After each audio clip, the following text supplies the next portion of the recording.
Police మాజీ IG Mohammed Iqbal క్రీడా మైదానాలను తీర్చిదిద్దుతున్న నేపథ్యంలో ఆయన సేవలను హర్షిస్తూ హ్యాండ్బాల్ పోటీలు నిర్వహించడం అభినందనీయమని కర్నూలు జిల్లా ఒలింపిక్ అసోసియేషన్ అధ్యక్షులు రామాంజనేయులు వ్యాఖ్యానించారు.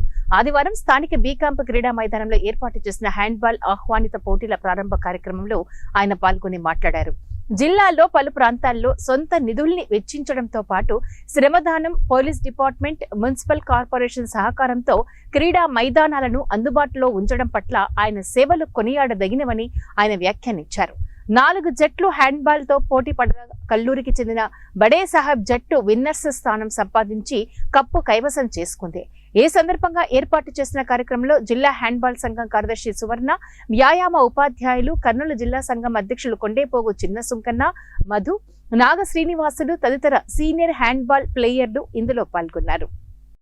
రిటైర్డ్ ఐజీ మన ఎమ్మెల్సీ హిందూపూర్ నుంచి చేసి తర్వాత సోషల్ కార్యకర్తగా మారి అనేక ప్రాంతాలను క్రీడా మైదానాలను అభివృద్ధి చేస్తున్న సందర్భంగా ఆయనని హర్షిస్తూ మేము ఆయన కోసం మళ్ళీ ఒకసారి పోటీలు పెట్టి మేమంతా సంతోషాన్ని పంచుకోవాలని చెప్పేసి ఆయన చేస్తున్న కృషిని ప్రతి ఒక్కరికి అందాలని చెప్పేసి కోరుతూ ఈ టోర్నమెంట్ పెడుతున్నాం. ఈ టోర్నమెంట్ ఫ్రెండ్లీగా మ్యాచ్ పెడుతున్నాం. అలాగే ఆయన ఇన్స్పిరేషన్తో నెలకోసారి సండే కంపల్సరీ కాంపిటీషన్స్ పెట్టాలని నిర్ణయించుకున్నాం. హ్యాండ్బాల్ దీనికి సహకరిస్తున్నటువంటి వాళ్ళందరికీ కూడా ఫిజికల్ డైరెక్టర్లకు, పీఈటీలకు, ఈ ప్రాంతంలో ఉన్నటువంటి యాజమాన్యం అంటే గర్ల్స్ హై స్కూలు, అలాగే బాయ్స్ హై స్కూల్ ప్రధాన ఉపాధ్యాయులకి, గ్రౌండ్లో వాకర్స్ వాళ్ళకి ప్రత్యేకంగా అభినందనలు తెలియజేస్తూ పోటీలను ప్రారంభిస్తాం. Thank you.